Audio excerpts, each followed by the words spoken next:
Здравейте, приятели! Аз съм Гено Генов от пчеларска ферма Генови и днес на 29-ти, всъщност знам тая дата, януари, заради един мой приятел, който има рожден ден, реших да направя нашето първо видео за фермата. Извинявам се, тук има една дракичка, която шава по-малко. Между другото, от нея се прави един от най-чудесните медове, за които ще си поговорим, и колко е ценен той за България и как в някои части на България се произвежда този хубав ценен мед. Какво имаме да направим с първото видео? Какво целя? Това е една отводка фибран, направено от фибран съндъче.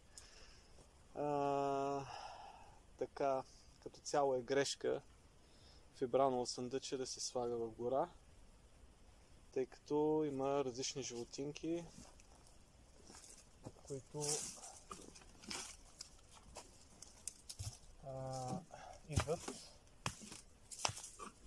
и направо изкърпват фибраните и става някаква олелия, пчели и така нататък.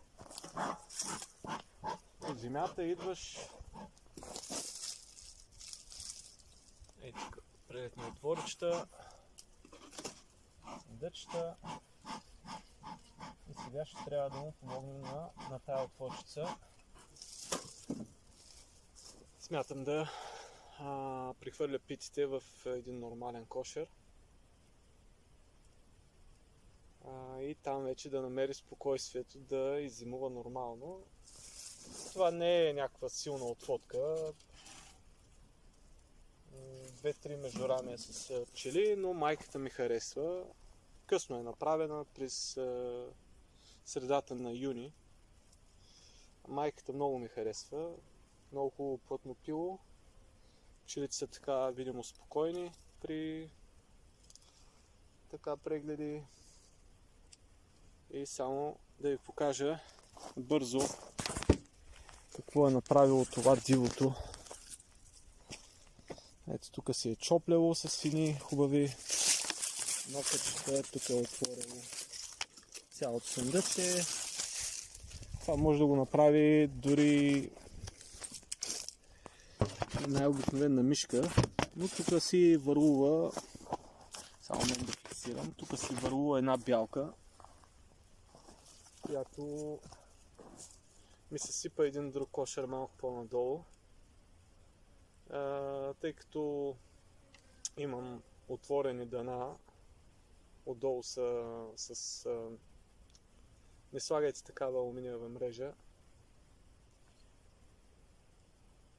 защото ще имате проблеми. Така не слагайте такива алуминиеви мрежи разни, които са, особено в гора. Другия проблем, за който също аз съм виновник, е да вдигна кошерите малко по-високо.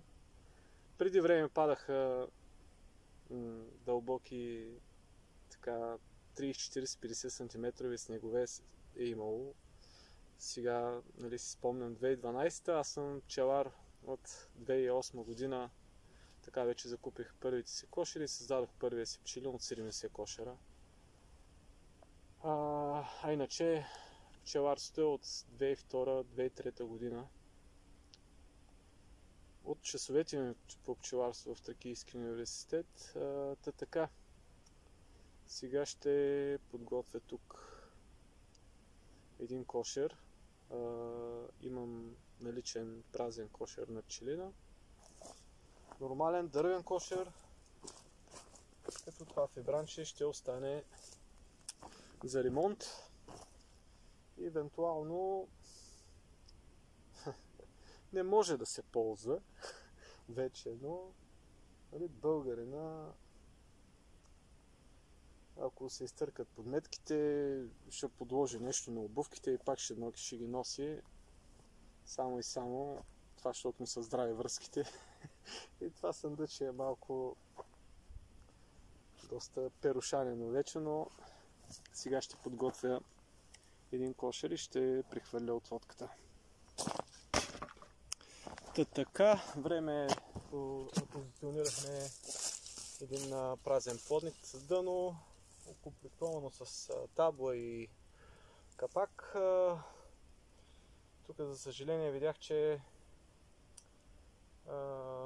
като цяло е имало борба най-вероятно, тъй като животинките не знаят, че пчелите са добре отоплени в фибрановите съндъчета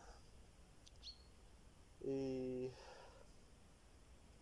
всеки един, това е от 2 см фибран дебелина, и всеки 1 см аз проверявах веднъж, се равнява на 5 см дъска.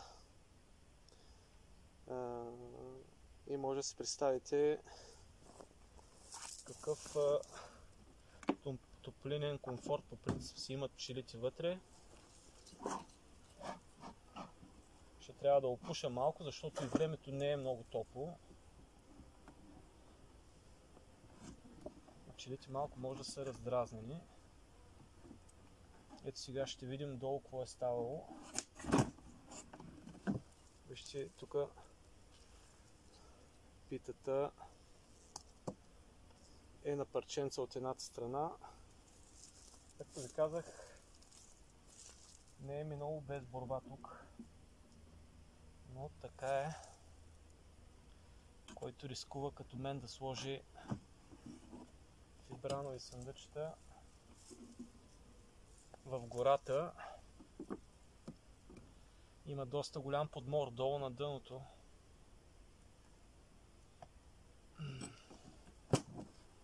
Сега внимателно да не изпадне майката.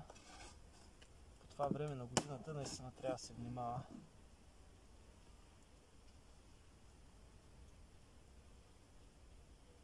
Така, имат си запас. Слагаме тук рамката. То направо се разпадна цялото съндъче. И добре, че се намесвам на време.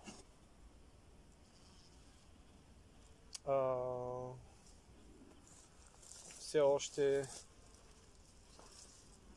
още няма пило.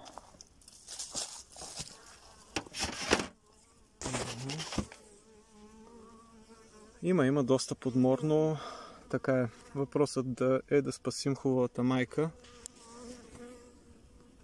която така нейните търпи ще ни трябват в по-късен етап да наситим малко с добри гени този пчелин, който е в гората, тъй като пчелите са доста така малко по-серд на този пчелин, а тази майка е наистина много добра.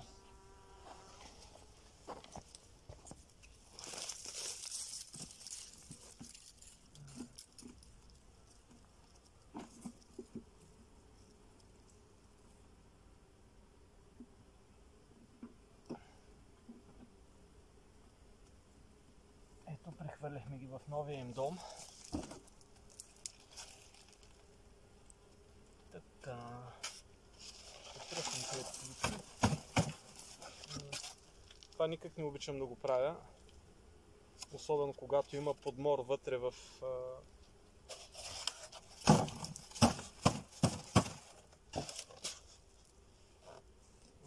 на самото дъно. Ето красотичката. Но така е с фибраните в гората. Животинката е видяла зор и сега може би ще внимава малко повече. Но така е, всеки разбира своя урок. Някое време, както и аз моя.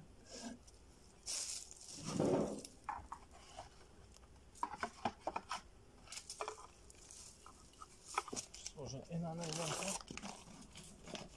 отгоре за отопляне. Доста е слабичко семейството и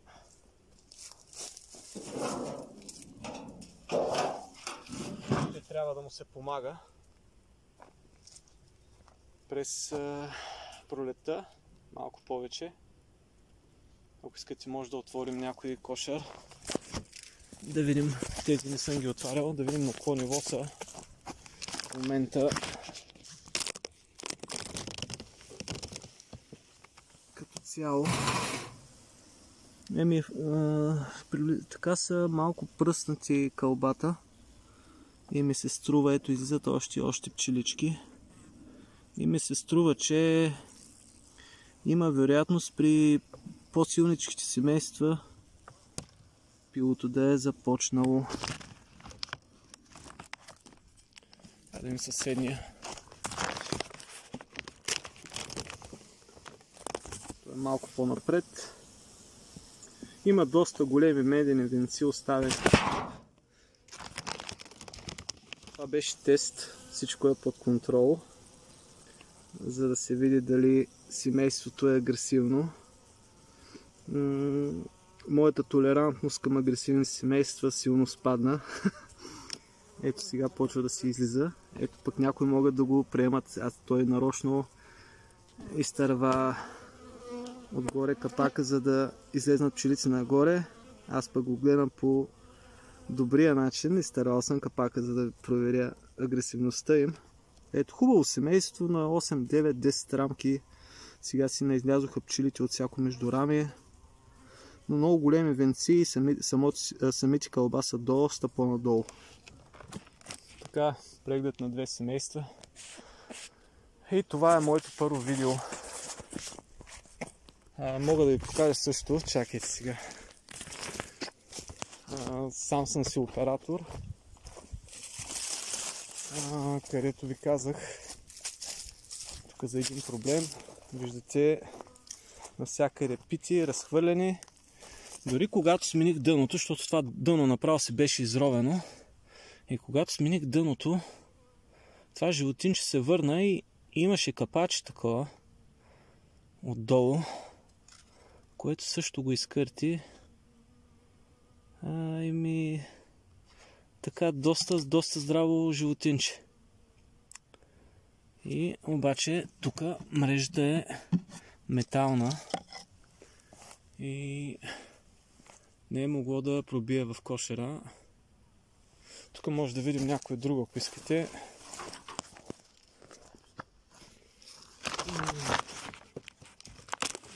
Какво има тук?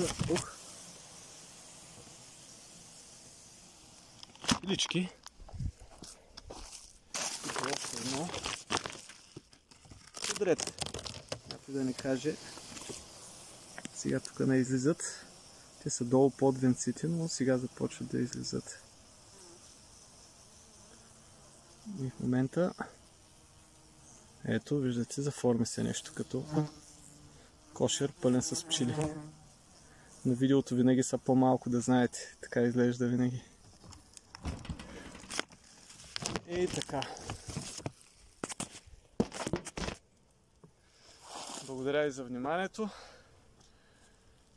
Това беше моето първо любителско видео, което ще видим дали ще качим в канала, но така. Желая ви всичко добро и да иззимувате пчелите си по възможно най-добрия начин.